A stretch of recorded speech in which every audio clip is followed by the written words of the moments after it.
नमस्ते. मी आज गुळपोळी बनवते आहे. त्याचं साहित्य दाखवते. हे तांदळाचं पीठ आहे. 2 वाटे घेतले आहे. म्हणजे हा बाऊल आहे ना, हा वाटी, हे 2 वाटे पीठ घेतलं आहे तांदळाचं. आणि ह्याच्यामध्ये आहे ना 1 वाटी गव्हाचं पीठ घ्यायचं आहे. 1 वाटी गव्हाचं पीठ घेतलं. हे ओलं खोबरं अर्धा वाटी घ्यायचं आहे किसून. त्यासाठी हे मीठ घ्यायचं आहे, म्हणजे चवीपुरतं. आणि हे 150 ग्राम गूळ आहे. हे पाणी आहे. आता मी पहिलं काय करते, हे गूळ आहे ना, अशी छोटी पातेली घ्यायची आणि त्याच्यामध्ये आहे ना, गूळ शिजायला पाहिजे ना, म्हणून आपण त्याच्यामध्ये 1 ग्लास पाणी ओतायचं. हे आता मी गॅसवर आहे ना, हे गूळ वितलेपर्यंत हे पाणी गरम करायचं आहे. हे गुळाचं पाणी करून घेतलंय आणि आता थंड पण झालंय. थंड करून घ्यायचं, असं पाणी गरम करून आहे ना, गूळ वितलून थंड करून घ्यायचं. हे आता मी काय करते, सर्व पिठं आहेत ना मिक्स करून घेते.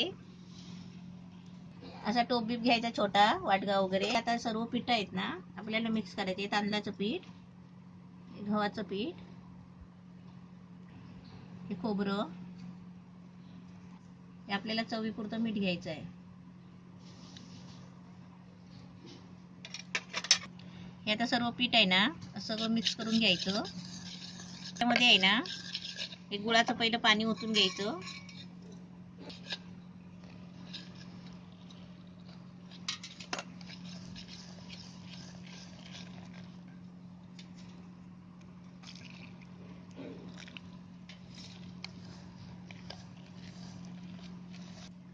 आता त्याच्यामध्ये आपण थंड पाणी घ्यायचं साधं.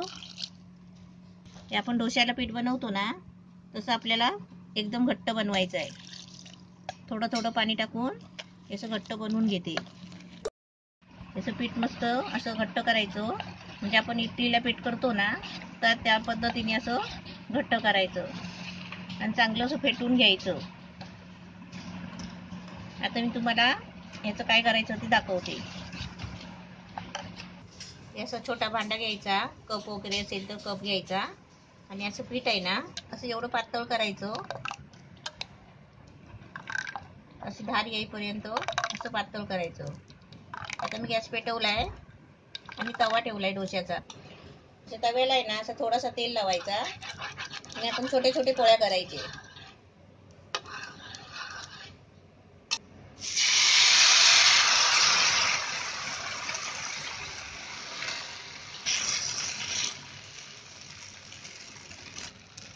त्याच्यावर आपण 2 मिनिटांसाठी झाकण ठेवायचं. गॅस मीडियम ठेवलाय. आता झाकण काढायचं आणि बघायचं कसं झालंय. वरती आहे ना हे पीठ पूर्ण सुकलं पाहिजे. असं 2 मिनिटं गॅस आहे ना मीडियम ठेवायचं आणि त्याच्यावर असं थोडंसं तेल टाकायचं परत. आणि ते आपण आहे ना असं फिरवायचं. मस्त छान होतात. आणि नंतर आहे ना गॅस थोडासा फास्ट करायचा.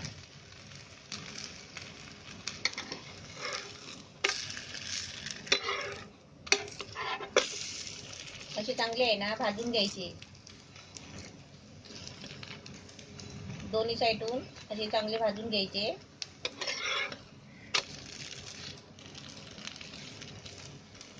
आणि थोडे कडक केले ना तर मस्तच लागतात एकदम. ही कढाई आहे ना ही चांगली कुरकुरीत लागते, कारण त्याच्यामध्ये खोबरं घेतलेलं आहे.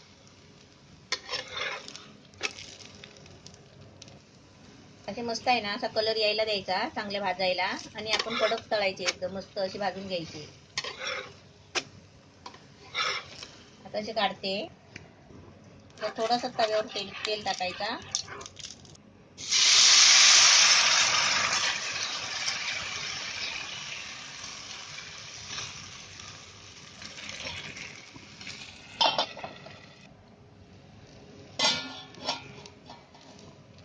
ते वरती कच्चं पीठ असतं ना, ते असं पूर्ण आहे ना असं सुकलं पाहिजे.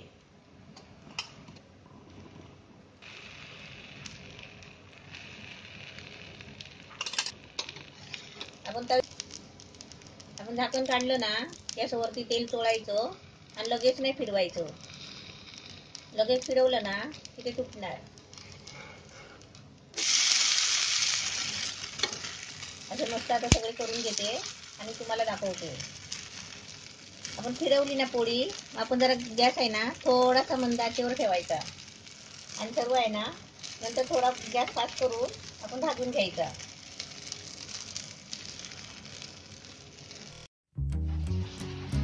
गुळपोळी मस्त छान झाली आहे. अशी तुम्ही मुलांना टिफिन मध्ये सुद्धा बनवून देऊ शकता. अशी मुलं आहे ना सुकी पण खाऊ शकतात. आपण घरामध्ये चहा बरोबर, दुधा बरोबर, कशा बरोबर तुम्ही खाऊ शकता.